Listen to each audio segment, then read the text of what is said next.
Bienvenidos, bienvenidas, bienvenides todos. Me llamo Natalia Brizuela y soy la directora del Centro de Estudios Latinoamericanos acá en la Universidad de California en Berkeley. Digo acá porque quién sabe, estamos todos desperdigados por muchas partes de este planeta. Y seguramente hay gente que nos acompaña hoy de diferentes partes del mundo. Yo lo sé porque hay varias personas que me textearon hoy que están en diferentes partes, así que hola a todos por allá. El evento de hoy es bilingüe, hay intérpretes del español al inglés y del inglés al español, entonces lo que para la gente que no se siente cómoda en las dos lenguas por igual, o que quiere interpretación en alguna de las lenguas, en la pantalla de Zoom van a la parte de abajo y el icono que dice interpretación o interpretation, ahí seleccionan la lengua en la que quieren escuchar. O sea que si no necesitan, no hacen ninguna selección y van a poder escuchar en la voz original, digamos. Lo voy a volver a decir al final de mi presentación, pero por favor vayan poniendo preguntas también en el icono de preguntas de Q&A, porque vamos a dejar tiempo al final para por lo menos algunas de las preguntas que tenga el público. El orden de las cosas es que yo ahora voy a hacer una pequeña presentación de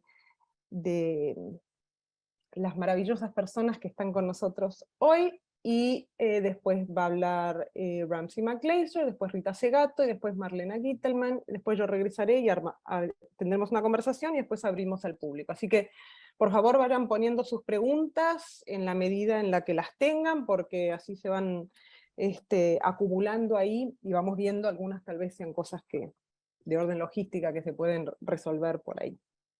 Bueno, suficiente de todo eso. Entonces, el evento de hoy es para celebrar la publicación de un libro de Rita Segato al inglés, que fue traducido por el profesor Ramsey McGlaser, que es profesor en el Departamento de Literatura Comparada acá en UC Berkeley. El profesor McGlaser escribe sobre literatura, cine, teoría crítica en Europa y en América Latina del siglo XX particularmente.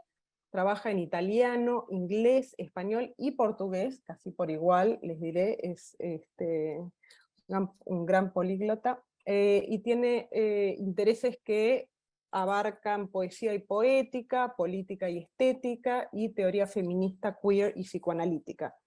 Él es autor de un libro relativamente reciente, del 2020, que es muy maravilloso, que también se los recomiendo, que se llama Old Schools, Modernism, Education and the Critique of Progress, y está ahora empezando un nuevo libro que está por ahora llamando Free Clinics, donde estudia la política de la abolición en la literatura, la historia y en el más allá, ¿verdad?, de ese proyecto de la antipsiquiatría, o conocido también como la psiquiatría radical, crítica o democrática. Y es curioso porque ahí se encuentra un poco con algo del comienzo de la carrera de Rita Segato, en un interés. Pero Ramsey McGlaser también es traductor, es un gran traductor, y como suele suceder, no siempre conocemos a los traductores de literatura, de poesía, de ensayo, que es lo que nos permite expandir nuestros mundos y estar en contacto y en comunicación. Dos de los libros que ha publicado, dos de los muchos, uno es, traduce en general al inglés, aunque seguramente podría traducir al español porque Ramsey tiene una vida secreta en el pasado en Mar del Plata, Argentina. Esto lo revelo acá a modo de secreto. Ha traducido un libro de Eduardo Gruner al inglés, cuyo título es The Haitian Revolution, Capitalism, Slavery and Countermodernity, y el libro sobre el cual vamos a conversar hoy, que es el libro de Rita Segato, The Critique of Coloniality, 8 Essays. Rita Segato es profesora emérita de Antropología y de los programas de posgrado en Bioética y Derechos Humanos de la Universidad de Brasilia. Actualmente es profesora del seminario virtual Raza, Género y Derechos desde la perspectiva de la colonialidad, y coordinadora de un curso especializado en estudios afro-latinoamericanos y caribeños en lo que se conoce como CLACSO, el Consejo Latinoamericano de Ciencias Sociales, en Buenos Aires. Ha sido investigadora visitante y ha impartido seminarios de posgrado en numerosas instituciones académicas en Estados Unidos, Europa y América Latina. En el 2018 recibió un premio importante de CLACSO, y se desempeña también desde el 2018 en la cátedra Aníbal Quijano en el Museo Reina Sofía de Madrid. Y un dato importante para aquellos que no conozcan la obra y la importancia del pensamiento de Rita Segato es, por ejemplo, señalar que en el 2019 la Universidad Nacional de San Martín, la UNSAM, en Argentina, creó lo que se llama la Cátedra Rita Segato de Pensamiento Incómodo. Algunos de los títulos, y quisiera volver después sobre eso, el pensamiento incómodo. Algunos de los títulos de sus libros son Las estructuras elementales de la violencia, Las contrapedagogías de la crueldad, La escritura en el cuerpo de las mujeres asesinadas en Ciudad Juárez, La guerra contra las mujeres y La crítica de la colonialidad en 8 ensayos, que es el libro sobre el cual estaremos, o a partir del cual estaremos conversando hoy. Y Marlena Gitelman es estudiante de doctorado en el Departamento de Literatura Comparada, acá en UC Berkeley. Es también una extraordinaria traductora del catalán al inglés y también del español al inglés. Tal vez también del portugués al inglés, si me distraigo un poco, seguramente también ha traducido eso, pero de lo que sé oficialmente, y que se ha ganado muchos premios. En este momento está terminando su tesis, y la tesis de Marlena se titula In the Time of Gestures, Embodying Relationality in 20th Century Transnational Feminist Art Forms. Y con eso me voy a desaparecer de la pantalla y voy a dejar que hablen primero Ramsey McGlaser, Rita Segato después, y después Marlena Gitelman, y ahí vuelvo. Muchísimas gracias por estar acá con nosotros. Okay, muchas gracias. I'll be presenting in English. Just going to share my screen.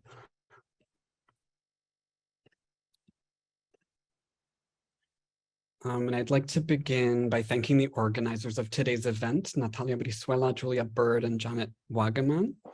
It's a thrill to be discussing the translation with you, and I'm grateful for all the work. I know it was a lot of work that went into making this discussion possible. I also want to take this opportunity to thank those who helped in various ways as I was translating the book: Paco Brito Núñez, Ashley Brock, Karen Cressy, Pedro Hurtado Ortiz, and Pedro Monque. But most of all, I want to thank Marlena Gitelman for being here, and Rita Segato for the gift of her writing and thinking. It's been an adventure, a pleasure, and a privilege to translate her work, from which I continue to learn. I first came to know Segato when I had the honor of translating a text of hers titled A Manifesto in 4 Themes, which was written for and published in the inaugural issue of the journal Critical Times: Interventions in Global Critical Theory.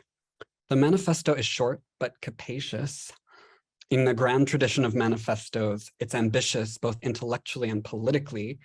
As Segato herself notes, the text condenses 2 decades worth of research, and for this reason, in my view, it offers an excellent introduction to several key concepts in Segato's work. Given that these concepts have both responded to and been met with responses from ongoing political struggles and social movements, I felt I had a responsibility to try to do justice to the concepts as I translated the manifesto into English. But one thing that one learns from translating any text, I think, into any language and from any language, is that language is not a transparent medium for the communication of concepts.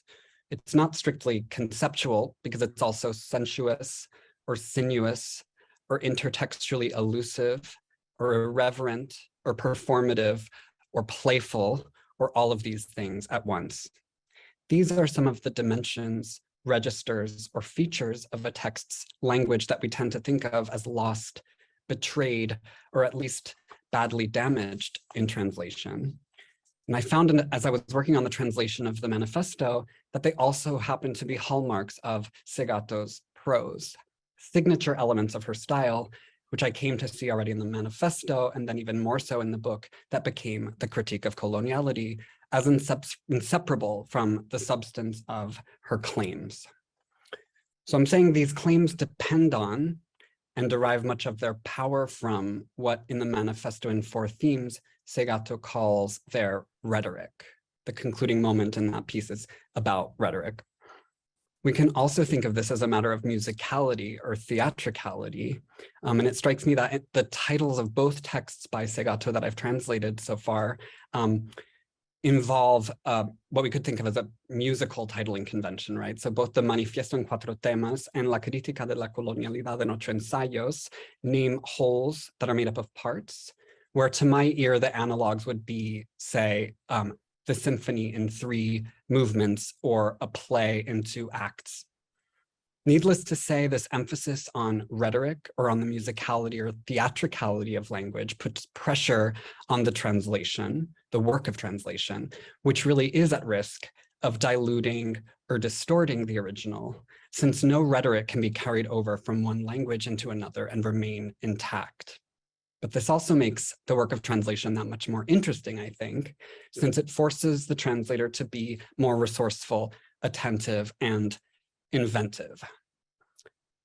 Now, there are, of course, better and worse, or more and less ethical ways to be inventive as a translator. As I noted earlier, given the political import of Segato's work, I felt a deep sense of responsibility when translating it. But I came to realize that I still had to take some risks or some liberties, or both. It wouldn't make sense translating prose as daring as Segato's to be safe, timid, overly cautious, or altogether inconspicuous. But this realization led me to another set of problems. And in order to bring these into focus today, I'd like to turn to a specific moment in Segato's manifesto that also stands as an example of all that I've been saying about her writing and the importance of her rhetoric and style in particular. Segato writes, reconstituting community means being enlisted in a historical project that diverges from the historical project of capital. So far, smooth sailing. The sentence is lucid, the claim a conceptual one that clearly advances the argument the author's making about the meaning of historical projects of various kinds. So too does the next sentence clearly specify that religion plays an important role in this movement of enlisting or conscription. But here all of a sudden something else starts happening when Segato swerves away from conceptual claims, turning to an anecdote that embeds these claims in a set of circumstances. Here, Segato says she came to realize that religion might represent a possible alternative to the historical project of capital in 1991. She was teaching on a ship called the SS Universe, here it is, which brought together North American university students, I'm quoting Rita Segato, from rich families, many of them destined to play important roles in public life. College students on a cruise ship doing a semester at sea. The setup is already compelling, as though the manifesto had suddenly become a play with the stage directions, or a novel by James or Woolf. All characters are gathered in a confined space where social conflicts are bound to come to the surface. But the plot thickens further. The ship is first forced to change course due to the dangers presented by the Gulf War, I'm quoting again. Gulf War, 1991, a reminder of the ripple effects caused by the wars waged by the empire that these students are preparing to inherit. Enter Rita Segato, who's hired to teach young people about Afro-Brazilian religions. And so the social conflicts staged on this ship, rerouted because of a faraway war, aren't those we find in James or Woolf after all. Segato boards the ship that you'll remember is called the SS Universe, important detail, that if it weren't so perfect, if it weren't so true, would have had to be invented. Then, after boarding, this exchange takes place. During one of my classes, an older man in attendance asked to speak. I called on him, and turning his back to me, he claimed for himself the authority of the teacher. Addressing the students, he said, "It's because of these religions that I say that these countries will not be able to progress because these religions are dysfunctional for development."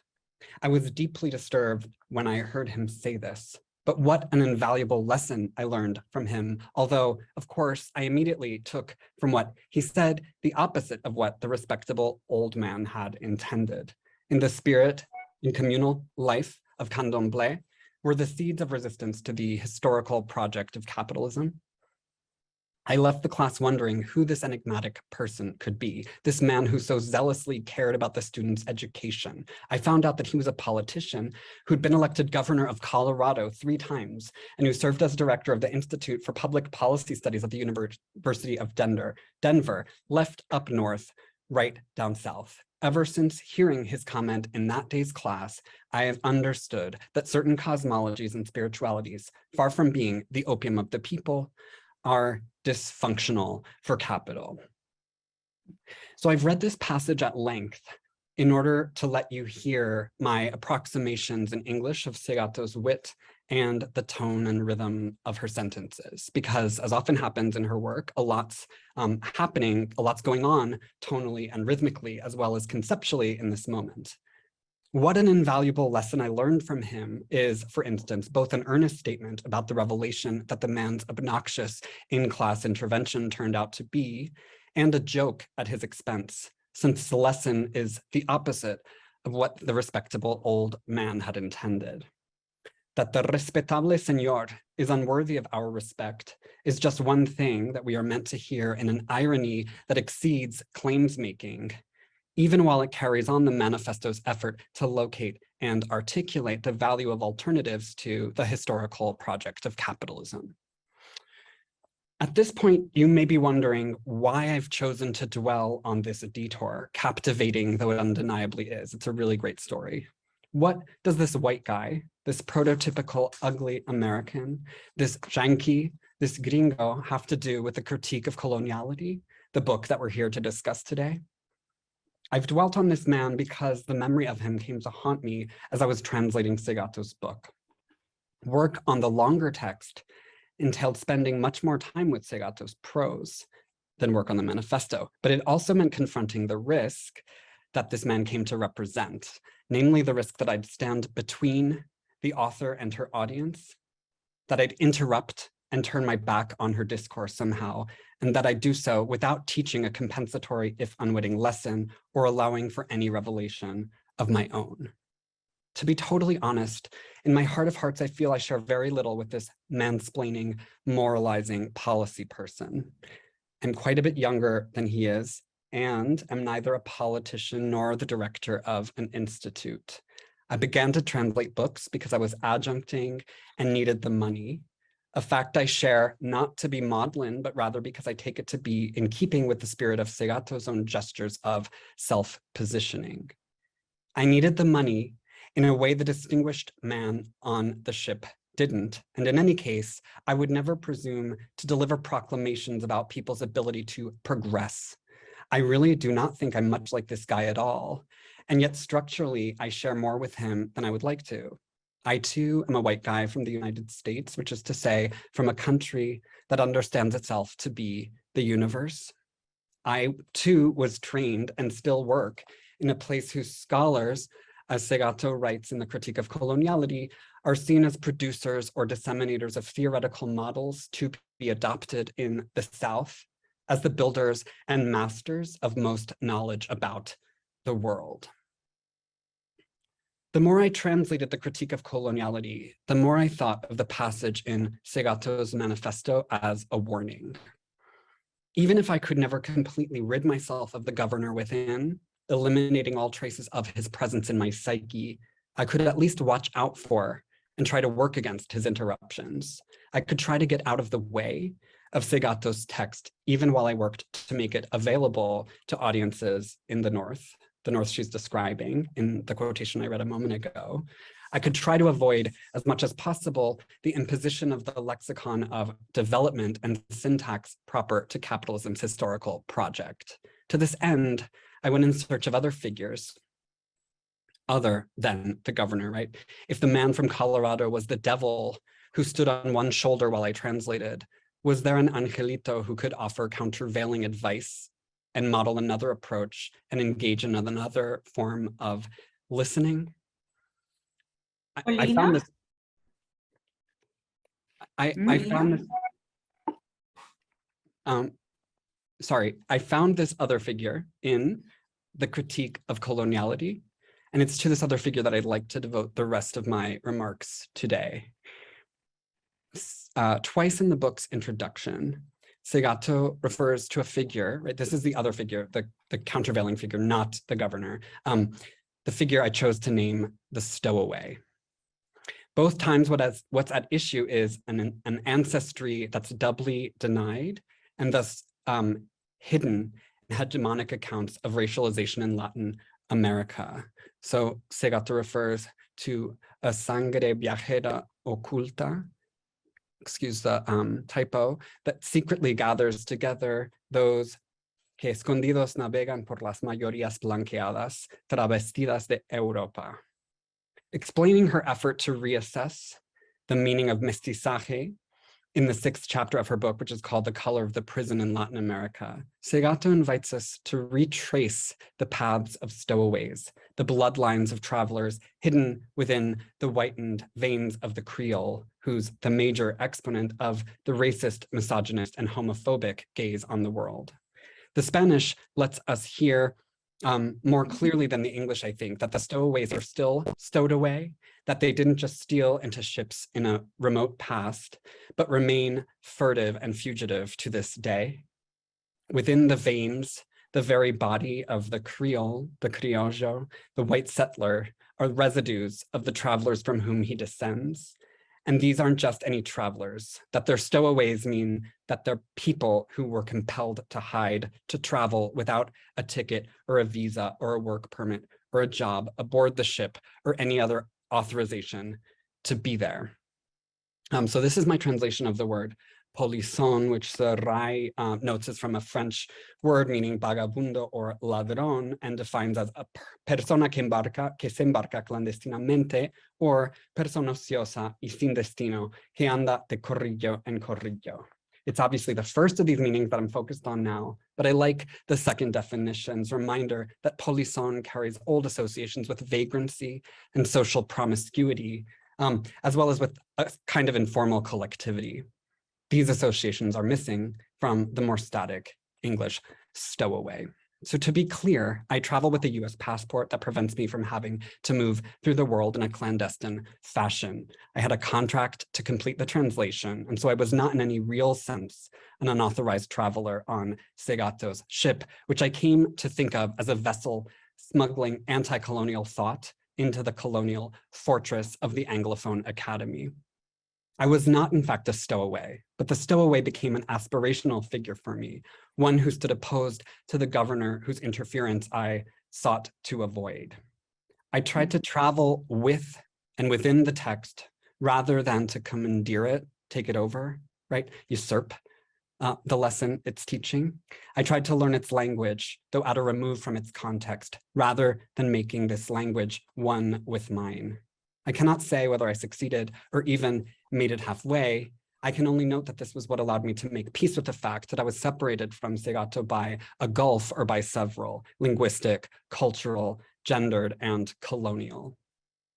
Becoming a stowaway, or at least making common cause with stowaways, since Segato in fact uses polisson adjectively, not as a noun, catachristically rather than the service of substantivization or personification, right? It's catachresis more than metaphor, I think.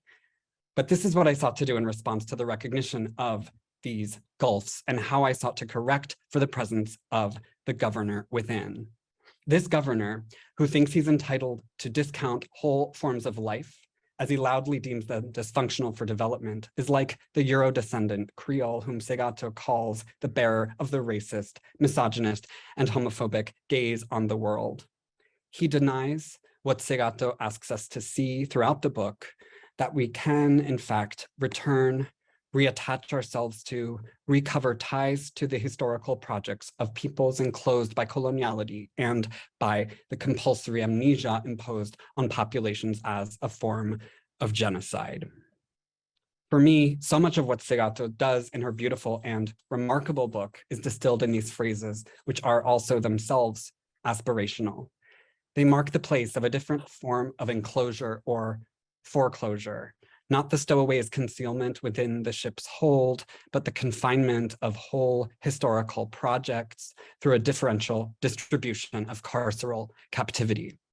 To recover ties to these historical projects is not to deny the ongoing history of this enclosure, but Segato suggests that it can be a way of beginning the long process of bringing a different history into being.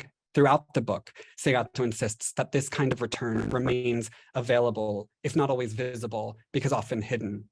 She invites us to see what is clandestine under conditions of compulsory amnesia, but she also reminds us that we can join an enormous collective effort to remember. It was an honor to receive the invitation, to translate the reminder, and to do what I could to join the effort. Thank you so much.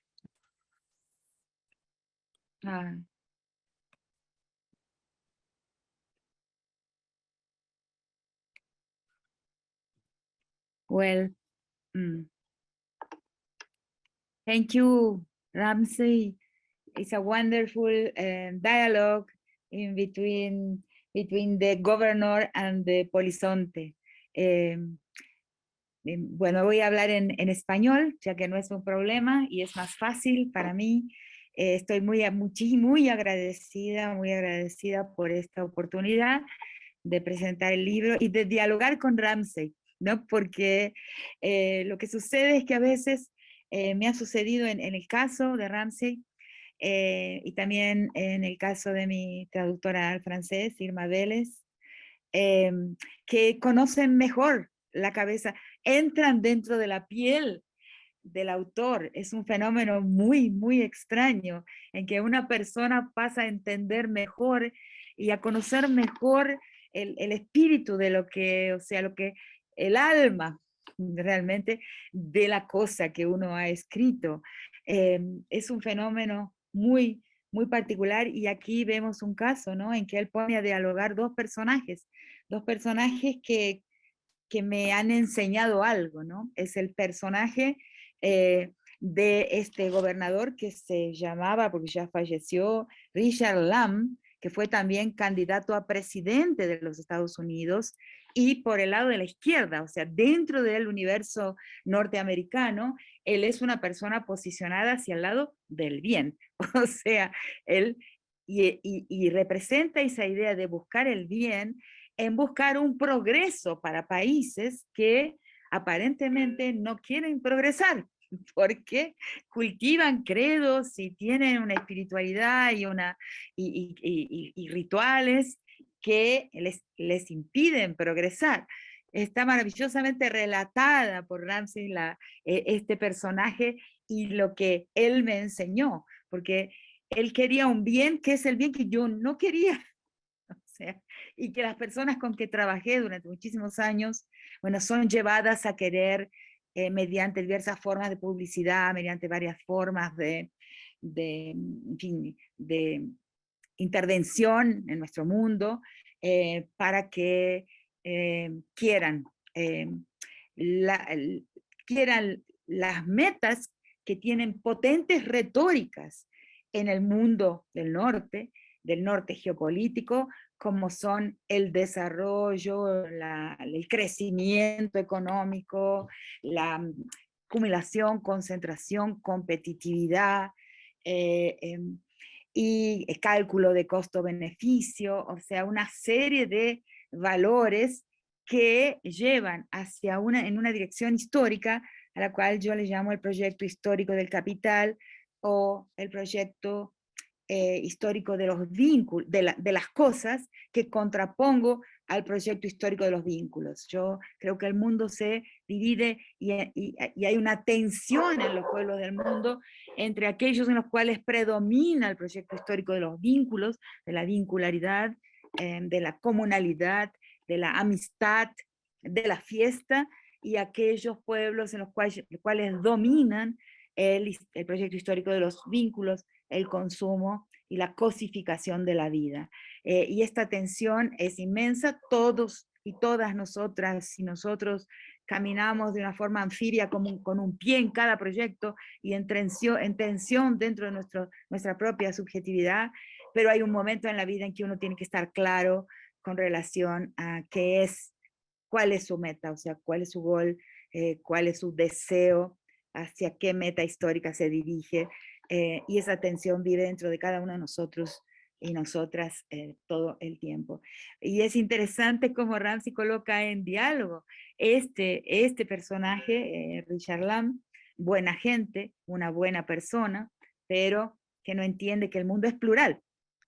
O sea, si no, podemos decir por lo menos esto, que defender la pluralidad de los deseos y de los proyectos es legítimo y es importantísimo.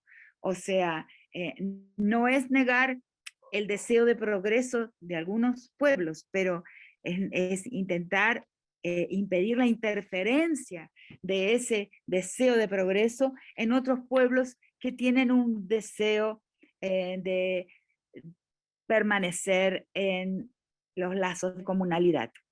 Entonces, el mundo en plural es mi motivo, digamos, lo que me motiva, antes inclusive que el propio feminismo, con el cual me embandero completamente. Yo creo que el feminismo es una búsqueda de un mundo en plural, o sea, que se llama feminismo. Y cuando el feminismo deja de ser pluralista en su interior, ahí vemos una traición a una meta fundamental, que es la defensa de la pluralidad radical, ¿no?, de la existencia humana, inclusive por razones que hasta Lévi-Strauss hace mucho tiempo defendió. O sea, es solamente una gran pluralidad de formas de existencia es que podremos garantizar la permanencia de la especie sobre el planeta, porque no sabemos si la parte de la especie que está situada en Nueva York va a ser aquella que va a poder llevar la especie hacia un futuro posible, o aquella parte de la humanidad que habita en un santuario amazónico lejano y recóndito, esa pequeña partícula de humanidad va a ser capaz de llevar la humanidad hacia el futuro y sobrevivir, ¿no?, los inmensos avatares de la historia natural. O sea, entonces esa pluralidad no es solamente una meta moral, digamos así, es también una meta práctica, es la única garantía de sobrevivencia, que diversas formas y diversas estructuras de pueblos estén presentes en la superficie del planeta, porque no sabemos cuál de ellas será capaz de llevarnos hacia un futuro posible de la humanidad, de nuestra especie. Entonces, y el otro lado, o sea, yo iba a hablar de otra cosa, pero me resultó inmensamente inspirador Ramsey en la forma en que monta un diálogo entre dos personajes que están en dos textos que son ¿no?, el manifiesto y la crítica de la colonialidad, porque el otro personaje también es un personaje real, pero yo que me inspiró, ¿no?, que me inspiró muchísimo a trazar este tema de los cauces profundos de la raza, y cómo la historia de diversos pueblos racializados se escondieron detrás de la raza blanca inclusive para poder sobrevivir en lo que llamamos mestizaje. El texto, ese capítulo se llama Otra lectura del mestizaje, y es una lectura del mestizaje como escondite de una sangre en otra, el escondite de un viajero clandestino, pero que hacia el presente esa sangre escondida empieza a aparecer en la superficie, y a pluralizar el mundo, ¿no? Como debe ser. Entonces, esa es la historia. Voy a contar este cuentito, que no es lo que pensaba hacer, pero que es algo que me sucedió como profesora, como docente, en un seminario de antropología y derechos humanos, en que una estudiante llamada,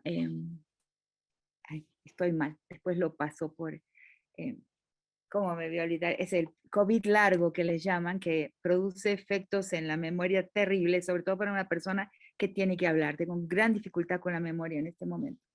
Entonces, se llama Valentina Rodríguez. Entonces, ella es abogada y vino a decir: profesora, yo quiero escribir mi tesis sobre mi abuela. Bueno, iba a ser un poco difícil. ¿Cómo será una tesis sobre tu abuela? Dice, bueno, es que en mi familia todo el mundo siempre habla de mi abuelo portugués, mi abuelo el portugués, mi abuelo el portugués. Algo hartante en el Brasil escuchar hablar del abuelo portugués. Pero yo tenía una abuela que falleció cuando yo era muy niña, nadie habla de ella.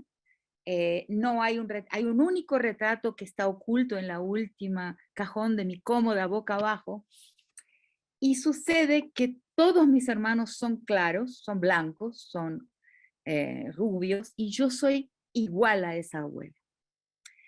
Entonces, yo quiero escribir sobre ese ocultamiento y sobre mi reencuentro, mi esforzado reencuentro con esa imagen, esa figura, mi rostro, mi aspecto físico.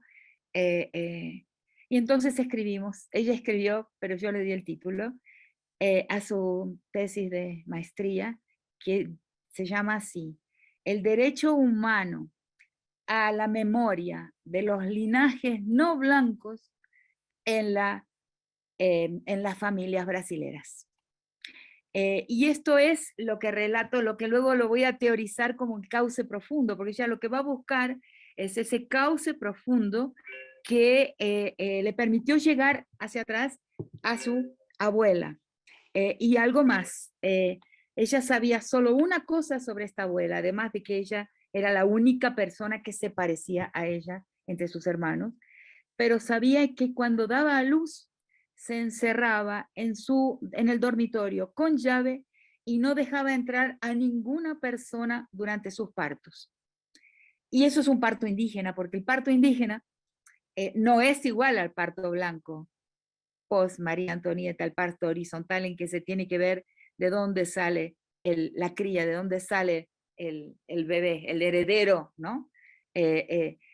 Pero el parto de cuclillas es un parto indígena y seguramente ella lo seguía practicando a puertas cerradas y a solas. Entonces ella se reencuentra con su polizonte indígena en su sangre. Entonces, esa historia de esta luna fue muy importante para mí y me abre la idea de esta idea de la historia en el pliegue, la historia dentro de otra sangre, pero que no pierde la noción de su propia historicidad, de la historia de un trayecto propio, que lo voy a teorizar después en el capítulo sobre infanticidio indígena. En los corolarios del capítulo sobre infanticidio indígena voy a hablar que, por razones que son parte del argumento de ese artículo, mejor que hablar de una diversidad de culturas, es mejor hablar de una diversidad de trayectos históricos, de líneas, de vectores históricos que atraviesan y se entrecruzan en nuestro continente. Y de un pluralismo histórico me parece, por varias razones que ahí argumento, una idea mejor que la del relativismo cultural, que nos lleva a un cierto grado de ahistoricidad, de congelamiento de los tiempos y de no poder ver que todo pueblo está en la historia. O sea, que no hay pueblos de costumbres y pueblos de historia, que fue una de las grandes pavadas de un cierto momento de la antropología, ¿no? No hay eso. Lo que hay son trayectos históricos que se entrecruzan y que no pierden su sentido de vector, o sea ¿qué es un pueblo? Un pueblo es, en la definición que uso en la crítica de la colonialidad, un pueblo es un conjunto de personas que a través de alianzas y también de divergencias y de disputas a su interior, pero que se perciben como viniendo de una historia en común y transitando hacia una historia en común. Entonces, esta cuestión del cauce, de la línea, del flujo, de la historicidad, del vector, de la gente que va hacia un lugar y viene de un mismo lugar, aún con divergencias y separaciones en su interior, es lo que me parece mejor definir la idea de pueblo. Y la idea esta de un resurgimiento, de reemergencia dentro de esa en esa nave, en ese flujo en donde esa otra sangre navegó escondida, me trae me trae la idea de un concepto maravilloso de Aníbal Quijano, que es uno de los títulos de uno de sus ensayos, que se llama El regreso del futuro. O sea, y que en realidad mucho tiempo después descubrí, gracias a un amigo boliviano, a Ramiro Huanca, que la verdad que el regreso del futuro, que la idea de que el futuro se encuentra atrás y que el pasado está adelante, es la manera en que el mundo andino, quechua y aymara grafica el tiempo, lo cual es absolutamente difícil de entender para un occidental que viene de una historia creacionista, de un monoteísmo, donde está un Dios primero y luego la creación del mundo, o sea, donde el cosmos no es sincrónico, no es recíproco, no es cogenerado, sino que la historia tiene una linealidad y nuestra manera de graficarlo, el pasado está atrás y el futuro está adelante y llega a la muerte en esa línea del tiempo. En el mundo andino, donde yo me encuentro en este momento aquí, donde vivo, hay una frase en aymara, en el quechua, que es esa: el futuro está atrás y el pasado está adelante, que Aníbal Quijano recupera en uno de sus ensayos y tiene que ver con lo que estamos diciendo, esa reemergencia de una sangre oculta, pero que se muestra, va a mostrar que una historia que venía desde atrás y que está siempre en curso, siempre en tránsito, en realidad vamos a encontrarla adelante de nosotros. Es una gran frase, muy, muy difícil de entender y de traducir, pero cuando uno la entiende, uno se da cuenta de estas diferencias en la graficación, en el diseño del tiempo y la temporalidad. Entonces, bueno, no sé, habría muchas cosas para decir, mejor abrir, no tengo mucha noción de cuánto tiempo hablé porque no hablé lo que pensaba hablar. Es que últimamente con la edad, a mí me gusta la actividad de echar cuentos y de pensar en conversación.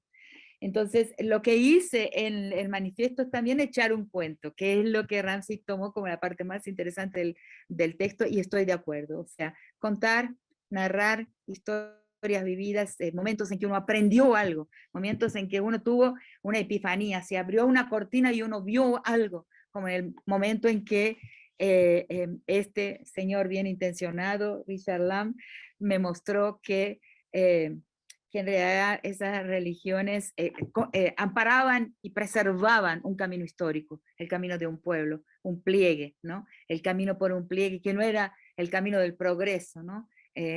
A cielo abierto. En fin, de esa forma, como en ese cuento y en el otro que acabo de contarles de mi estudiante que teorizó a su abuela y teorizó su reencuentro con su abuela, es lo que me pareció tuve más entusiasmo por contar aquí. No sé si la traductora habrá podido, o el traductor, no sé, no he hablado. No he visto. Son traductoras y creo que si hubieran tenido nos habrían avisado, tienen como avisar. Bueno. Y Bueno, ahora va a hablar Marlena unos minutos también. ok.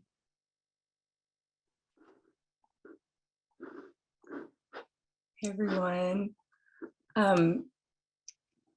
First, I just want to say thank you to Janet and Natalia and the whole class team, as well as the interpreters for making this event possible. And also a very big thank you to Ramsey and to Rita. It's really an honor to be a part of this and see where this conversation is already taking us. So, Rita Segato's The Critique of Coloniality takes up several evocative images that recur throughout the course of the 8 essays that make up the book. One of these images takes the form of a gesture, that is, parts of a body in motion. Segato says that the modern Latin American state, quote, seeks to protect or restore with one hand what they have destroyed or are destroying with the other. And later, quote, with one hand, the state clumsily seeks to repair the damages inflicted by the other, end quote. What kind of a state is this exactly? Segato, following Aníbal Quijano, reads the Latin American Republican nation state as an extension of the colonial framework that came along with the arrival of Europeans in the Americas. Over the 5 centuries since, modernization has operated hand in hand with the construction of racializing categories designed to uphold unremunerated labor supporting extractivist projects. Like all of the concepts Segato develops, these processes occur within the situated context of a heterogeneous Latin America, a South distinct from North America, as well as a South distinct from other global South contexts. The tension between the hand that offers and the hand that takes away is one that animates the better part of Segato's writing throughout the collection. Through her analyses, we come to witness institutions of power that are markedly and interconnectedly colonial, modern, racist, patriarchal, and capitalist.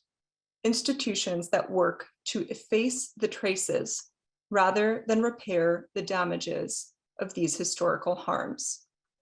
The state's often miscalculated, often bumbling gamble is that its peoples might be paying so much attention to what one hand is doing that they won't notice what the other one is doing or has done. In Segato's words, the state's, quote, repairing hand, which is the left hand in all the allegories, is always weaker than the right hand that aggresses, end quote. In line with this ongoing attempt at sleight of hand is an invisibilizing of the positionality of who's in power and what sorts of violences have led to their being in power. In other words, we might ask, to whom do the busied hands belong? Behind the screen of the ruling status quo is a so-called, quote, universal subject who is, in fact, anything but. Rather, quote, this subject created the rules of citizenship in his own image and likeness. He is male, white, and a paterfamilias, and therefore at least functionally heterosexual, as well as propertied and literate, end quote. This universal subject both belongs to and benefits from a state that hoards public goods and resources, a state that marginalizes and dispossesses, a state that controls narratives of history and culture and society, a process from which Segato's own discipline of anthropology and the wider spheres of the university and of academia are not exempt. In contrast to the state's dance of presence, absence, its sneaking away from accountability and corresponding maintenance of entrenched neo-colonial systems of power, though, Segato the critic is persistently present in the text, her positionality grounded and unmissable. Her eye continues to make itself known, and in many essays, she dramatizes her own struggle in the existence of this I between discursive realms, un pie. en cada zona. The quandary and the potential of the decolonial feminist scholar emerges through this eye, because it leads Segato to develop what she calls una antropología por demanda, which McGlaser translates as responsive anthropology. In short, responsive anthropology, quote, is addressed and solicited by and answerable to the peoples who for a century served as its objects, end quote. This approach leads Segato to engage with colleagues and comrades and activists, and also with the state on such issues such as indigenous sovereignty, bodily autonomy, and increased access for Black and Indigenous students to the Brazilian university system. It is from this space of bilateral accountability, of engaged and embattled work, that demands can be made on the state. As Segato stresses, the state cannot simply end its centuries of intervention by backing out entirely, given the urgent need for many forms of reparations for many different communities. Segato, in her text and in direct testimony to government leaders, contends that the state must be held accountable for what she describes as, quote, the single ongoing history, end quote, of modern colonial and neo-colonial state violence in Latin America, which includes genocide, stolen land, extractivist capitalist projects, dictatorships, and racialized carcerality. Crucial to realizing such a project is bringing renewed attention to embodied and collective subjectivities, particularly those who fall outside of that so-called universal subjecthood: Indigenous, Black, Mestizo, women and queer people, poor people, and the overlapping nature of such identities. This renewed attention necessarily includes the consideration of the ways in which communities have been invisibilized, dispossessed, disappeared by the state, the ways in which they persist and survive, and the ways in which decolonial frameworks can bring back and bring into existence forms of consciousness and forms of justice. Segato pays close attention to processes of gendering and racialization, particularly via violent colonial frameworks and epistemes. Decolonial theory, she contends, helps us understand, quote, an affinity between the expropriating, appropriating, and pillaging of the natural environment and the expropriating, appropriating, and pillaging of the female body, end quote. Segato makes it clear that this process goes beyond single subject positions into many forms of difference. In other words, she recognizes multiple forms of extractivism that impact historical, anthropological frameworks, as well as daily living. Although reading the body is central, so too are resistant forms of embodiment that recover agency, as in Segato's discussion of generations of Tapuio women who together have reclaimed their gender, sexuality, and race by bringing their own criteria to what constitutes a people, and by taking action in order to ensure collective survival. Segato finds further potential in recovering processes of racialization, working against a whitened version of mestizaje in which, quote, the compass points north, end quote. Segato proposes, quote, mestizaje as a compass pointing south, end quote. She contends, quote, because the sign of race on the mestizo body is nothing more and nothing less than the index that one had a determinate position in history, that one belongs to a landscape. It is a bodily sign that is read as the trace, remainder, and imprint of a role that has been played, a form of territorial rootedness, and a particular destiny in and attachment to the events that unfold within this landscape, our geopolitical ground, end quote. Once again, bodies become aligned with a landscape and a history, but rather than becoming object, as in the case of Indigenous women's bodies being seen as one more territory to be conquered. This conception allows for a more rooted, expansive, and just version of existing as subject. The text models what it advocates for by creating, quote, decolonial breaks or breaches, that is, spaces that break with the reigning colonial modern framework and all of its corresponding epistemes, in order to bring into consciousness alternative, resistant modes of conceptualizing and embodying subjecthood. It is precisely in dramatizing the struggle between communities that Segato is responding to and the state which she is critiquing that we see these decolonial breaches emerge. One such example. Throughout the collection of essays, an image emerges that counters the state's one hand and then the other sleight of hand. Rather than a never-ending rehearsal of the same, Segato puts forth the tapestry as an image, or we might say image process, of an ongoing collaborative and communal project undertaken among many hands. She elaborates, quote, "A people is a project, an effort to be a history. When the history that they weave, like a tapestry whose threads form figures that sometimes approach one another or converge, and at other times distance themselves from one or oppose one another, is interrupted by the force of an intervention from without. This subject will seek to take up these threads again, to make small knots in the fabric, to stitch the threads of memory back together again, and to persist.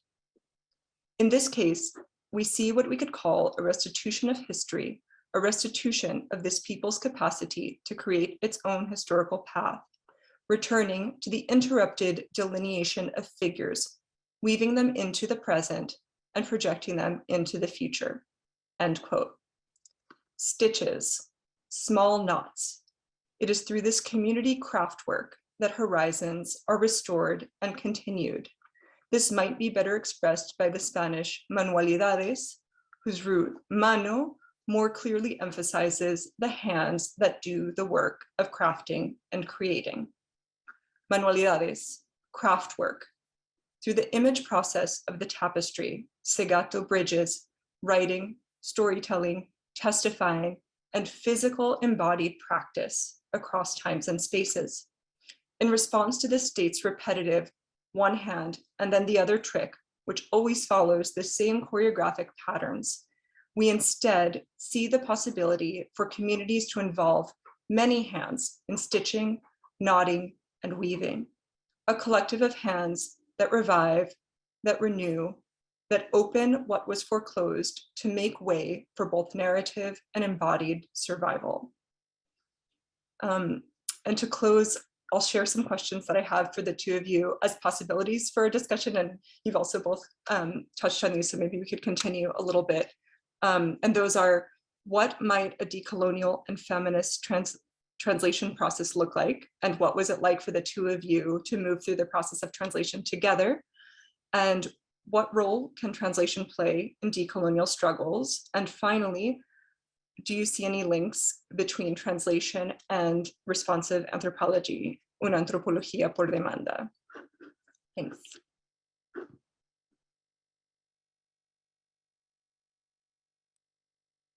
Bueno, perdón, me saqué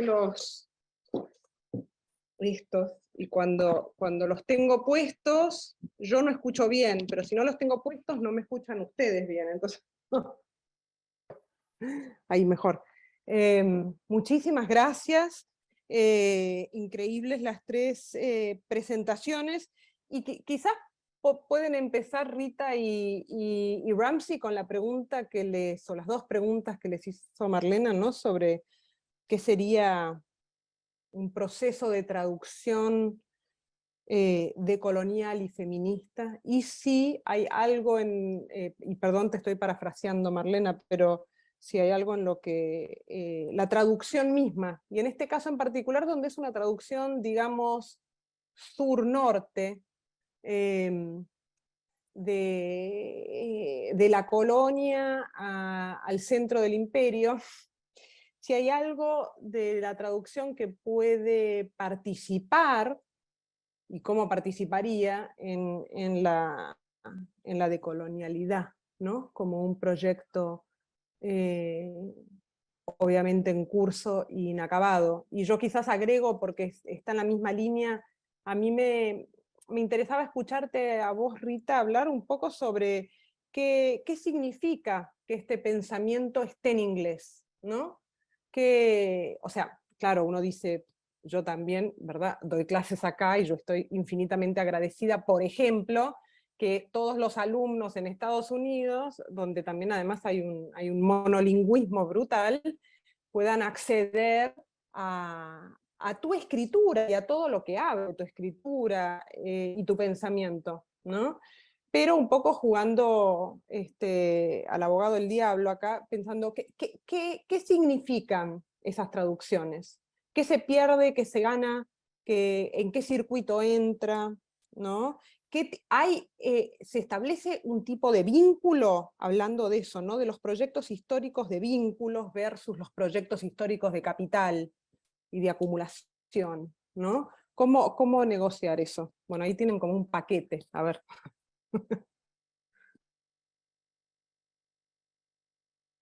Estás en silencio, Rita, estás en silencio. Cerré porque empezó a fluctuar mucho el audio para ver si podía escuchar mejor. Voy a hablar desde mi experiencia personal. En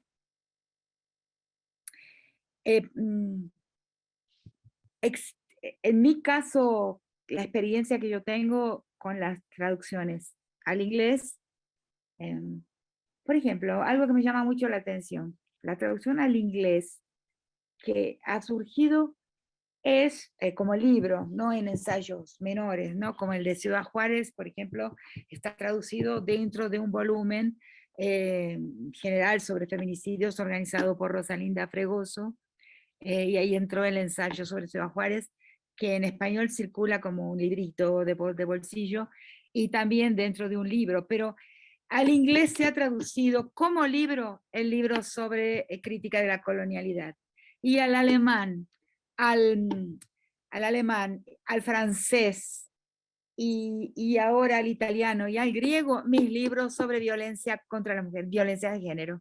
O sea, hay una división muy grande de los intereses, posiblemente porque el feminismo norteamericano tiene una gran producción propia de pensamiento y reflexión sobre género, sobre violencia, sobre feminismo, pero me doy cuenta de que los libros míos, que son por los cuales soy más conocida, que es la lucha de las mujeres, la lucha contra la violencia, etc., se han traducido a las otras lenguas y no al inglés. De cualquier manera, es así. Tengo la suerte de que personas con las que siento una enorme simpatía personal y una alianza, y una alianza política, o sea, una afinidad de piel política, como Ramsey, como mi traductora al francés, como mi traductora al alemán, que son con quienes he conversado más. Esto hay entre mí, yo como autora, y quienes me traducen. Somos amigos, hay amistad. En ese sentido, la vincularidad, en primer lugar, se da con a quien yo entrego, porque entregar una obra, entregar un hijo, queda en manos, o sea, críeme este hijo y yo no voy a, o sea, al alemán no lo puedo leer, al francés sí, pero no tengo tiempo. Y, o sea, uno entrega un hijo. Lo que digo en mi texto sobre Aníbal Quijano, que es el segundo, después de la introducción, es el primer artículo, yo digo, porque él ha sufrido mucho por esto. Ahora está saliendo publicado en Duke, University Press, editado por Walter Miñolo, Catherine Walsh y yo, una antología de Quijano. Y lo que digo en mi parte de esa introducción es que un gran vocabulario que es de Quijano ha circulado suelto y circula, yo lo he escuchado en Estados Unidos y también en Europa, y como no se conoce la organicidad, que no le llamo la sistematicidad, sino la organicidad, porque es un pensamiento vivo, que cuando uno lo entiende pasa a ver el mundo de otra forma. O sea, hay un giro de colonial, es real. Uno entiende lo que él quiso decir y uno se transforma, es transformador. Entonces le llamo un pensamiento orgánico. Pero como esas palabras han viajado sueltas por el norte, no se tiene noción de qué las organiza, de cuál es la relación, el entramado de ese pensamiento. Por ejemplo, Quijano no usa jamás la palabra subalterno, jamás usa la palabra postcolonial. Una vez le pregunté, y bueno, ¿qué pensás? ¿Por qué no usas? Porque para mí el mundo postcolonial no existe. O sea, no, varias la forma en que él piensa el tiempo, la reoriginalización de la grilla, del vocabulario con que se puede narrar la historia, que es un vocabulario que surge después del proceso de conquista y colonización, y que lo narramos de una manera en que no sucedió, porque solo tenemos palabras posteriores al evento para narrar el evento. Muchas ideas extraordinarias, como la modernidad solo es posible después del evento colonial, porque y de la conquista, y antes, aunque hubiera inventos, descubrimientos, todos tenían que ser autorizados de un pasado sagrado, un pasado bíblico, y por autoridades eclesiásticas autorizaban o no los descubrimientos y las invenciones. Y con el Nuevo Mundo, la legitimidad se muda al futuro. O sea, del futuro viene la fuente de legitimidad y de autorización de lo que se inventa y lo que se descubre, y solo así puede suceder el evento de la modernidad, porque en la modernidad el valor supremo es colocado en el futuro.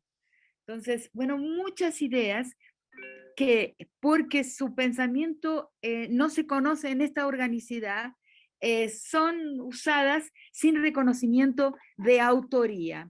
Entonces, en mi introducción, en mi ensayos, en mi manual de lectura de mi exégesis de Aníbal Quijano, yo voy a decir que a él le dolió mucho esto, porque las ideas, que son nada más que las palabras con que uno formatea la realidad, da forma a la realidad, son poderosísimas además. Cuidado que las humanidades son las disciplinas más poderosas de todas, porque es las que al nombrar dan la grilla y entonces empujan la historia en una dirección. Por eso también no se nos permite teorizar, atravesar del sur al norte el pensamiento. O sea, porque el pensamiento tiene un poder infinito en dar forma a la vida real, o sea, a la realidad y al futuro. Entonces, ahí hay una reserva de mercado, hay una reserva. No es espontáneo eso, ese no querer identificar pensamiento teórico del sur. Entonces, en esta represa, en este, digamos, robo también de muchas palabras de Quijano que circularon sueltas sin reconocimiento de autoría, yo digo, son robos de hijas, son robos de hijos. Las ideas no son propiedades, ok, perfecto, no son propiedades, pero sí tienen paternidad y maternidad, sí tienen filiación. Y cuando se roban, duele como cuando te roban un hijo o una hija.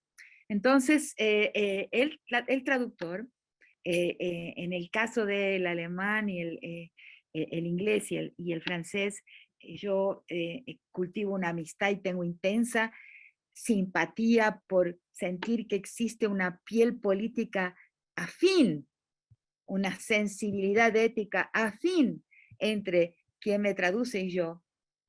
Uno le entrega un hijo, críame este hijo, adoptame este hijo, y llevarlo a otro lugar que yo no puedo controlar, que no puedo ver, no puedo controlar.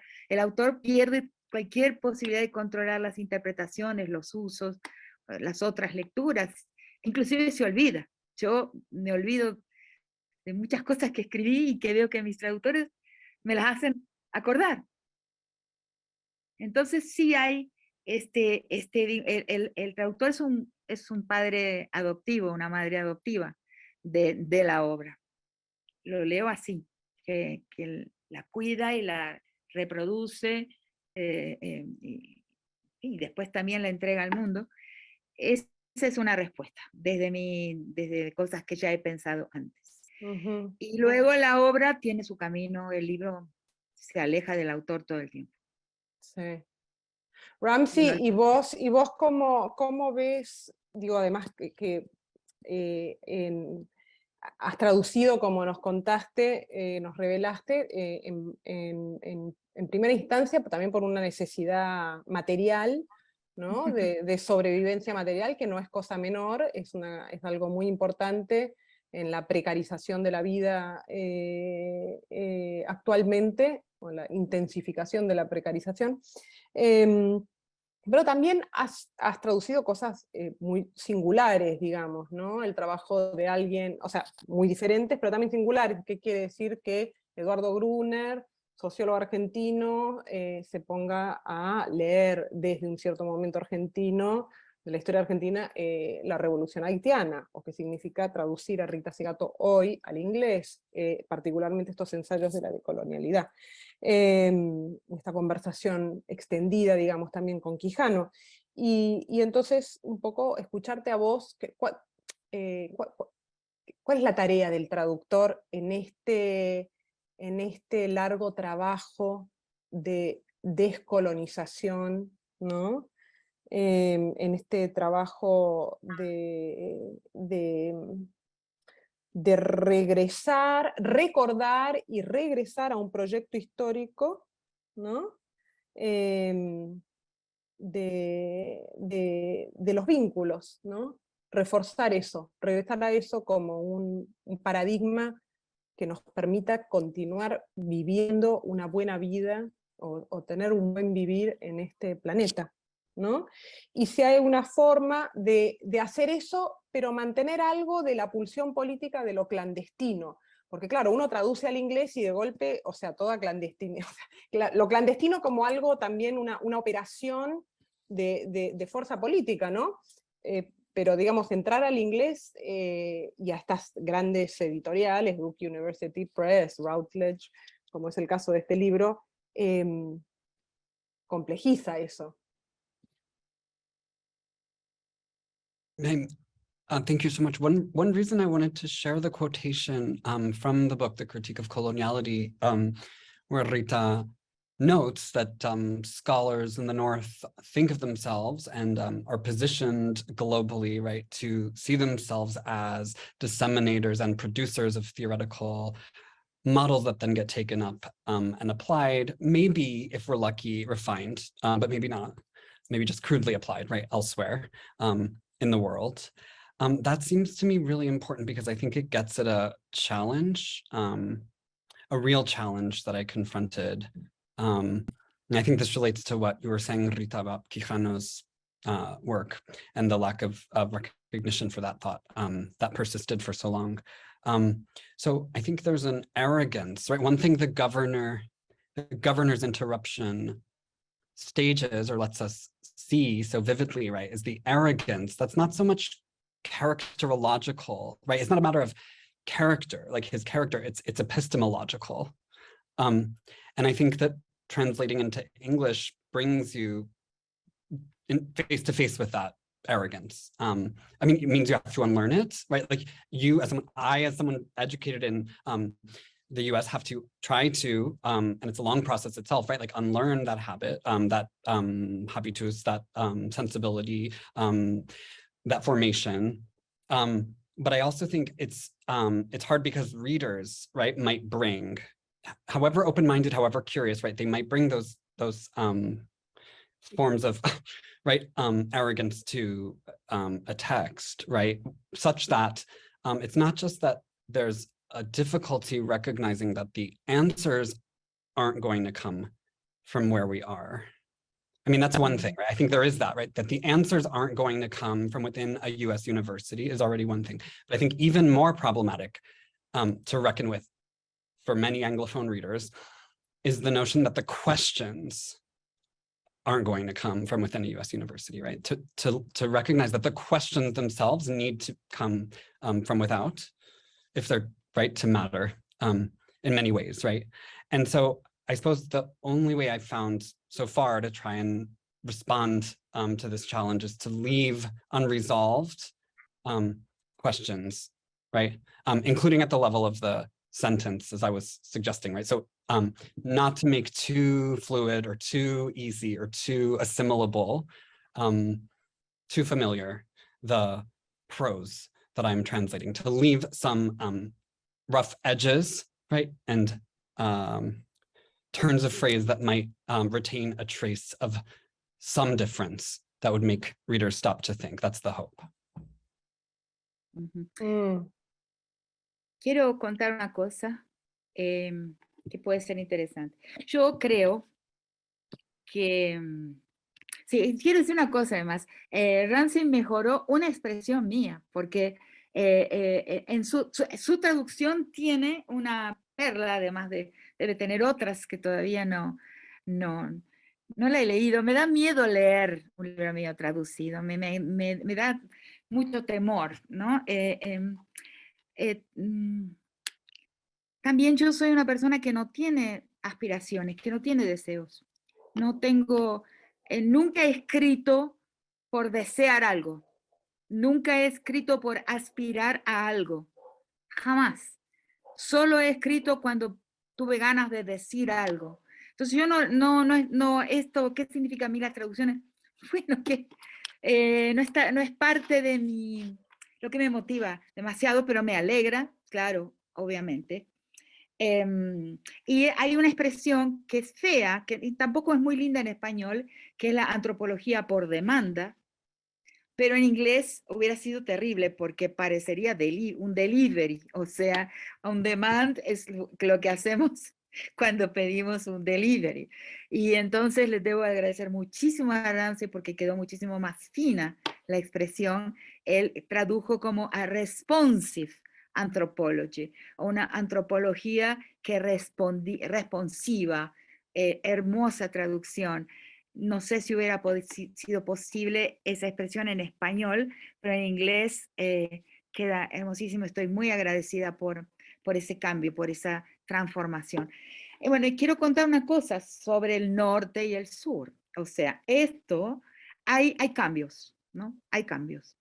Yo creo que el norte siente un cierto, no sé cómo qué palabra, a veces la recuerdo esa palabra, pero en el COVID largo la olvido. El norte siente una cierta decadencia, un cierto vaciamiento de su imaginación intelectual.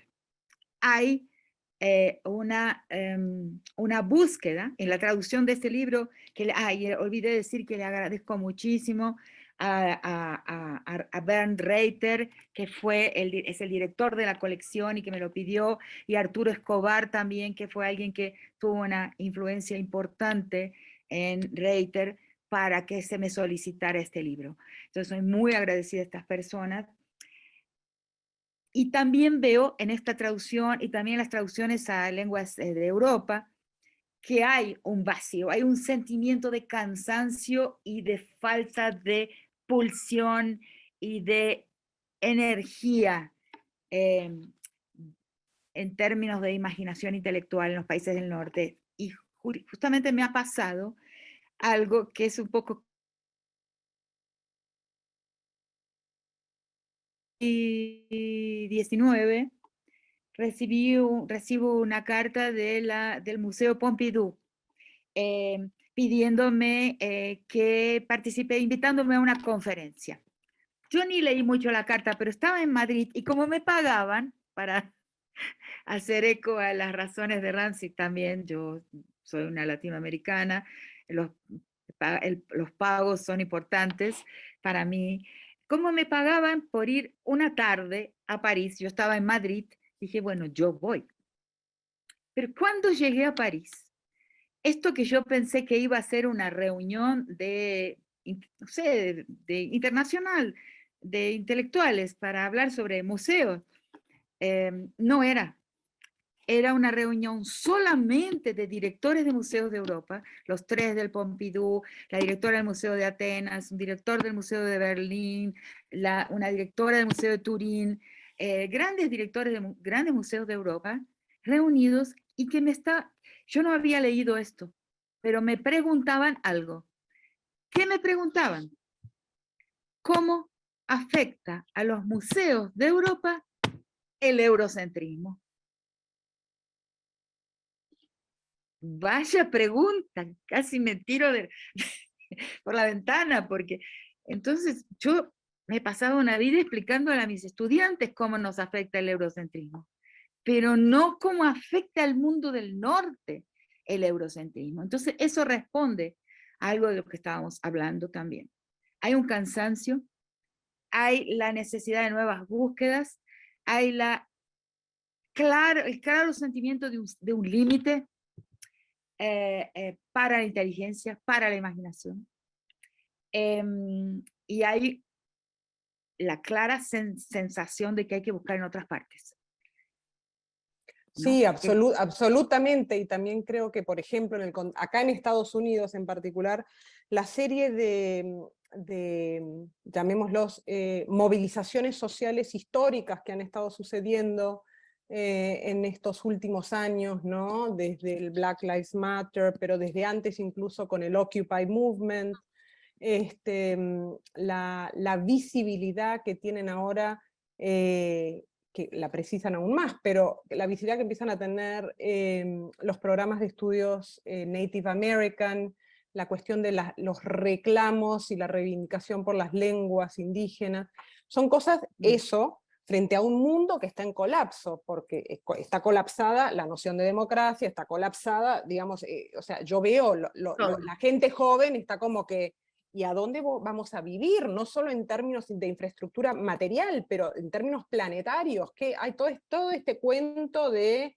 el individuo, el progreso, o sea, lo entienden así, algo que había que explicar antes, ¿verdad? Y hacer la historia, es como que lo entienden porque lo están viviendo. Entonces, como que, bueno, toda esta historia de todas estas bibliografías no va. Acá hay una demanda por parte de los jóvenes, de la juventud, de descolonizar, de que tienen que haber otros paradigmas, y esto habla a lo que decías recién, Rita. Y quizás quería un poco, el modo en que dijiste, quiero contar un cuento, quiero contarles algo, quería un poco retomar algo que había mencionado Marlene hacia el final en su presentación, que era, yo no sé cómo se dice patchwork en español. O sea, yo sé lo que es un patchwork. Colcha de retazos. Sí, una colcha de retazos, sí. Bueno, como una estrategia, ¿no? Como una estrategia, llamémosla también, de lo clandestino, o de lo menor, o podríamos decir, o de la colonia, de aquel que sufre la colonialidad, como una estrategia teórica y narrativa, una modalidad de intervención tuya, Rita, donde yo me pregunto también, donde la cuestión del cuento, o sea, todo está teorizado, pero anclado muy claramente, está situado ahí, y el cuento siempre tiene que ver con situar el pensamiento, ¿no? O sea, negociar una relación entre la abstracción y el mundo. Y yo quería preguntarte si eso venía también un poco de la antropología, Claro. si era algo que vos también fuiste elaborando a lo largo de tu ilustre carrera, de tu escritura, o si, en fin, porque creo que esto volvía a algo que había mencionado Marlene. No, sí, claro, la antropología, nosotros el métier del antropólogo es escuchar y mirar, o sea, es situado, es con los pies en el terreno, y eso es grande por parte de la disciplina. Yo tengo grandes críticas a mi disciplina y creo ser muy poco querida por los antropólogos y las antropólogas, pero vengo de un linaje antropológico porque directo, o sea, porque mi orientador de tesis fue orientando de un discípulo de Malinowski. Entonces es un linaje, lo que me da cierto autoridad para la desobediencia. Yo soy una antropóloga desobediente, porque la antropología se ha vuelto una ciencia con corazas disciplinares insustentables, o sea, con un fundamentalismo disciplinar que me parece que la hace perder importancia de una forma dramática, ¿no? Entonces, le tengo menos miedo a cruzar fronteras. Yo creo, lo he pensado, no le tengo tanto miedo como muchos colegas a cruzar fronteras disciplinares, porque vengo de un linaje muy, muy directo. Entonces, sí, lo de los cuentos viene de ahí, y lo de los cuentos viene también de otro lugar, que es la diferencia con el ensayo en el sentido del paper. El ensayo, o sea, viene de una tradición ensayística que es latinoamericana, que es el autor, donde el autor va a defender una tesis, pero narra para defenderla. Entonces, la autoría en la forma ensayo es distinta a la autoría en la forma paper, ¿no? Y la forma paper sufre de un cansancio evidente. O sea, el estudiante es formateado para escribir un paper que es, en primer lugar, extremadamente aburrido. Quien consigue ultrapasar el límite de aburrimiento que impone el paper, ahí entonces se transforma en un verdadero autor o autora. Entonces yo creo que en mí vive la forma de ensayo, donde la autoría, el sujeto es al mismo tiempo alguien que propone un modelo de comprensión, de interpretación de la realidad, pero también un narrador. Y me pregunto, Rita, digo, porque sé, ya nos contaste, pero además lo sé, que vivís en la zona andina en este momento y ya hace un tiempo, ¿no? Si eso, la cuestión del cuento, del escuchar y contar, o escuchar lo que te cuentan y a partir de ahí armar estructuras o no armarlas, si viene de ahí, pero también que pienso, voy a decir algo que va a sonar como un estereotipo, y quizás lo es, pero también hay algo de muy real, que es la forma en la que el pensamiento en muchos pueblos indígenas, en hoy las Américas, en Abya Yala, se estructura, tiene al cuento, al contar, como algo muy central de la forma de vínculo. Seguro. Ahí te voy a decir, pero algo que tiene que ver con nuestro país, y quizás otros también de América Latina, pero es algo muy argentino. No hemos perdido el arte de la conversación. Acá, en este país, se conversa. A veces se conversa durante horas. Es un arte. Yo veo en otros lugares por los que transito que ese arte se ha perdido. O sea, y la conversación es un interés en la otra persona. Es como vos decís, eminentemente vincular. Entonces, en la conversación uno cuenta algo, relata algo, su interlocutor responde también con una escucha y también una reacción a lo que ha escuchado y relata algo. Y hay un encadenamiento de relatos que es lo que produce la vincularidad que existe todavía por aquí. También podés mirarlo, hay ojos que lo miran así como una pérdida de tiempo. Una de las retóricas que creo que hay que crear es la retórica del valor de la conversación. Darle valor porque a veces hay una conspiración evidente contra el arte de conversar. Sí. Entonces, sí, los cuentos, sí, claro, la gente cuenta, pues la gente aquí, donde yo vivo, claro, tiene una raíz indígena muy fuerte y hay muchos cuentos de todo tipo, ¿no? De platos voladores, de fantasmas, de apariciones del diablo. Eso es diario, eso lo vivo, pero eso es la conversación, cuando hay que quedarse alrededor de una mesa y conversar hasta la noche, hasta la madrugada, empiezan a surgir todo tipo de historias que me encantan, absolutamente me encantan. Y donde también además se revela de alguna forma el inconsciente colectivo, también, o sea, más allá del inconsciente individual, Claro. en la conversación que puede tomarse su tiempo, ¿no? Exacto. Sí. Que no es una pérdida de tiempo. No, claro. La cuestión es esa, porque hay un ojo condenatorio sobre el hecho de... Por ejemplo, una vez un colega norteamericano, respetable, un gran antropólogo, le hice algo, una pregunta sobre algo que estaba por escribir y me dice, no, jamás, jamás converso sobre lo que no he publicado todavía. Ah, sí. Esto fue otra como de Richard Lamb, otra, otra dentro del estilo del gobernador. Otra perla que revela estructuras. Exacto. Sí, sí, sí, eso es muy cierto.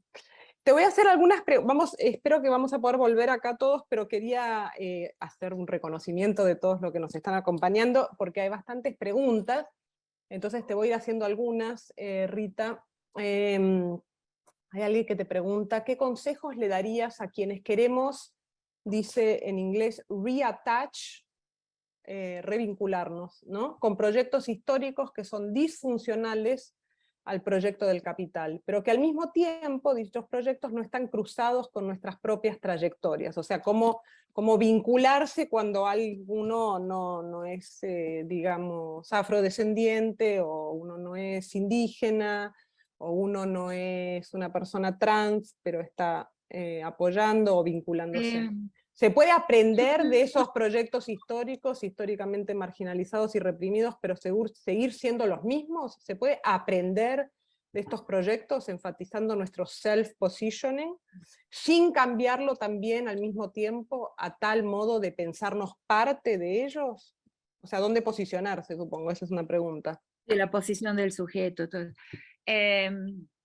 Bueno, no dio tiempo a hablar de esto, yo, y no voy a poder explicarlo, pero sí sé que tiene una vinculación con el tema de la posición de sujeto. Yo soy últimamente, he desarrollado un poco más, fui un poquito más allá de lo que está en el libro, y el sujeto universal lo veo como un sujeto y sus defectivos, o sea, todos aquellos que en la imaginación colectiva no ocupan y no tienen el formato del sujeto universal, son en realidad defectivos de esa posición que es la posición de la ontología plena, ¿no? El sujeto político pleno, que tiene un cuerpo, que en ese imaginario colectivo su cuerpo es un cuerpo, digamos, de hombre. Y todo lo que se ha dicho aquí, ¿no?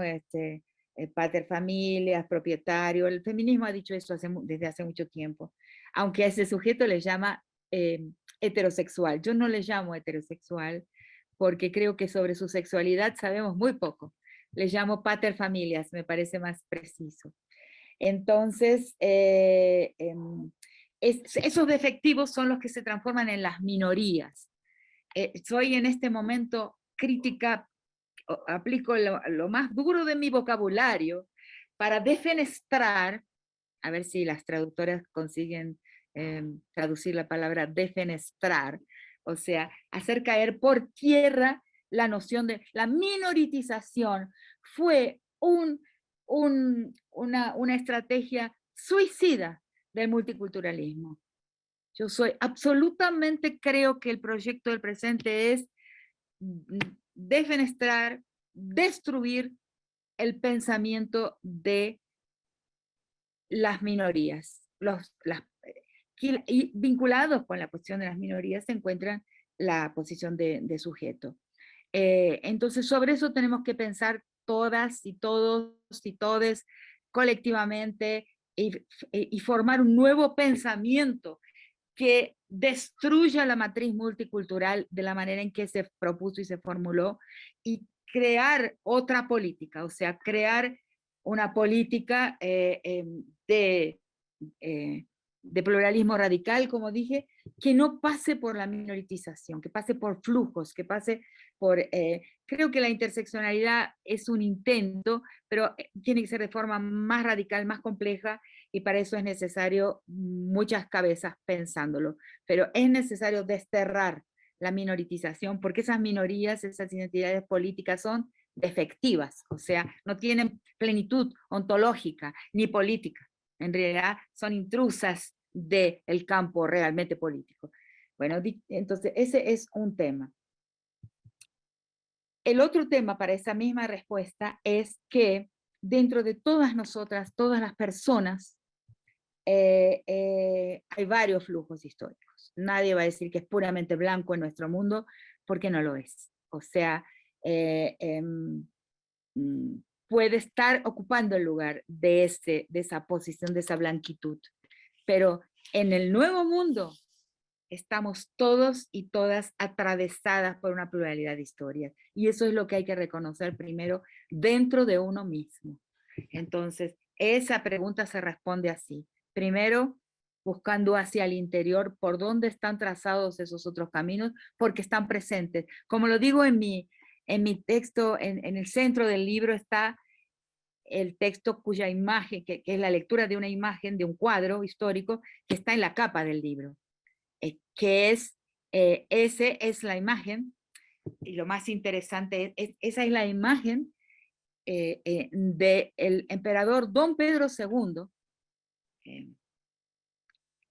en las manos de su madre verdadera, porque él está tocando el pecho, él está poniendo la mano en el seno a la madre negra.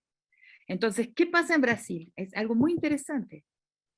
La parte más interesante del libro, de ese ensayo, no es la que se dan cuenta más diversas personas que le han dado bastante circulación, pero no se dan cuenta de la parte más importante del texto, que es la cantidad de maniobras hechas en Brasil por el museo, donde ese cuadro lo vi por primera vez, para decir que ese no es el emperador, que no es Don Pedro II. La última maniobra, inclusive, fue hecha después de que el libro está publicado y de que ese ensayo está ya publicado en francés, en inglés, en portugués, y ya no lo puedo modificar. O sea, la última maniobra es decir que ese cuadro no es de Debré, que el pintor no fue Debré. O sea, todo tipo de maniobras impresionantes por decir que este niño es totalmente blanco.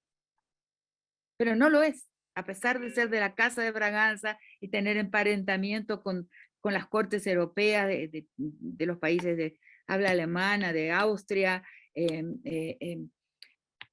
y de otras cortes, pero de Austria muy especialmente, a pesar de ese niño ser completamente blanco, no lo es.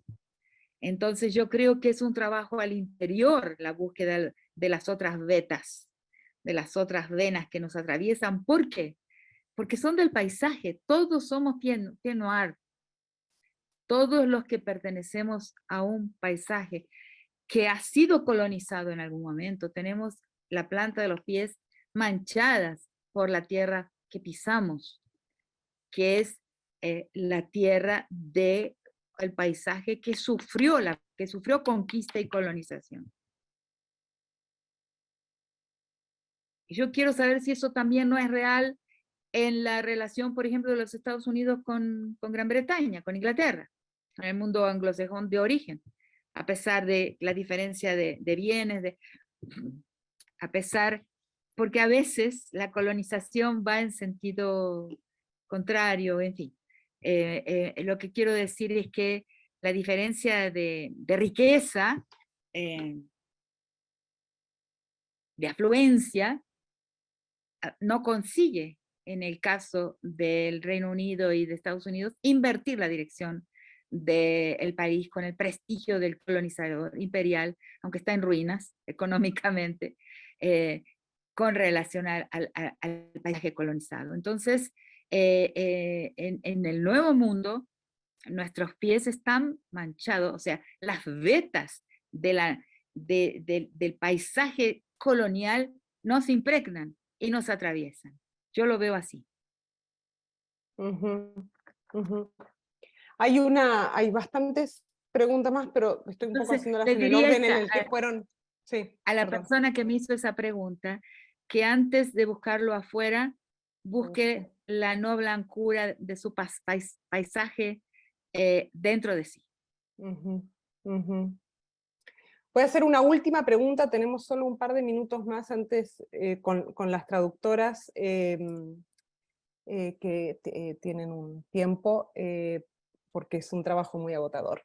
pero nos podemos quedar un poco más sin las traductoras, pero Smadar Lavie, que es un profesor emérito de antropología de UC Davis, acá somos vecinos, dice, te hace una pregunta, Rita, que dice, what is your take of the recent American Anthropological Association's leadership apology, o sea, to indigenous and colonized people who were the foundation of Northern anthropological careers, while the move to decolonize anthropology is presently handled by the elite departments, English language journals situated in the US and the UK. O sea, la movida de la Asociación Profesional de Antropólogos haciendo estas disculpas, ¿no? A las poblaciones indígenas y colonizadas, pero por otro lado, el hecho de que esa misma asociación está constituida principalmente por esas universidades que dicen que están también descolonizando sus departamentos, ¿no? Bueno, con la antropología hay un problema particular. Yo creo que no fue capaz de desvencijarse de su origen aristocrático y colonial. Es un problema específicamente de esta disciplina. Y yo lo veo y lo siento a lo largo de la vida, lo veo, lo percibo todo el tiempo. El otro es el otro. Entonces, y esto nos lo están diciendo nuestros antiguos nativos. Hay muchas aldeas en Brasil, que es lo que más conozco porque es el país donde viví por más tiempo de mi vida académica, ¿no? Que no se dejan más visitar por un antropólogo. Porque, claro, durante también mucho tiempo la antropología se colocó en la posición de ser la portavoz. Y bueno, en la era de los derechos humanos no hacen falta más portavoces. Sí, a veces es necesario de lo que hablo en una antropología responsiva, aliados, aliadas, o sea, personas que ayuden a defender algo, pero ya no intérpretes. La aldea se autointerpreta. Y se autorrelata. Entonces hay un problema también de decadencia de la antropología como disciplina y de su papel. Y el papel que debería tener no lo tiene. Bueno, es algo que vengo hablando a veces cuando me convidan a hablar sobre antropología, y próximamente voy a participar de un congreso donde también hablaré de eso, que de todas las disciplinas de las humanidades, la antropología es la menos leída por sus pares de las otras, porque en cualquier otra disciplina del campo de las humanas, considerado de forma amplia, de la literatura, la historia, la literatura comparada, la psicología, la geografía, o sea, todas esas disciplinas comparten y tienen lectores en las otras disciplinas y comparten categorías con las otras disciplinas y con la sociedad, y atraviesan categorías a la sociedad, o sea, tienen algún impacto en el sentido común de su tiempo y de la sociedad de los autores. Y la antropología ha atravesado poquísimo de lo que ha entendido y que es importantísimo.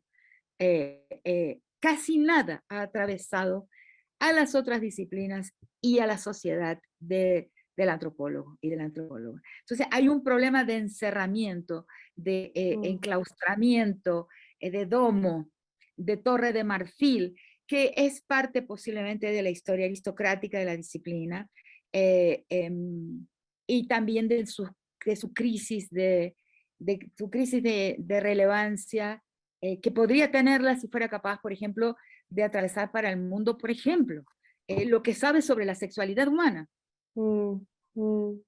Que hay una diversidad tan extrema en los comportamientos sexuales del mundo, de la especie. Eso no lo por alguna razón no lo ha podido atravesar. Los estantes de los libros de antropólogos, de antropología en las librerías físicas y virtuales son pequeñísimos. O sea, es una disciplina que piensa, escribe para pares, para especialistas, para sus interlocutores antropólogos. Y eso es un error, porque tendríamos mucho a contar, mucho a contar. Sí. No sé si responde la pregunta que... Yo creo que sí, yo creo que la responde por lo que yo entendí, por lo menos de la pregunta.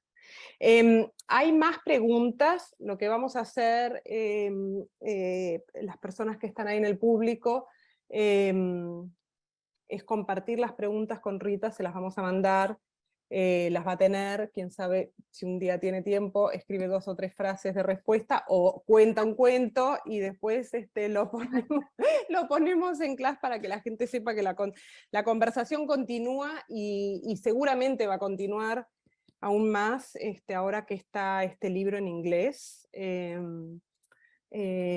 Yo tengo también todavía un montón de preguntas, y estoy segura que Marlena y Ramsey también, pero bueno, se acerca allá ya es tardísimo, son como las 10 de la noche, Rita.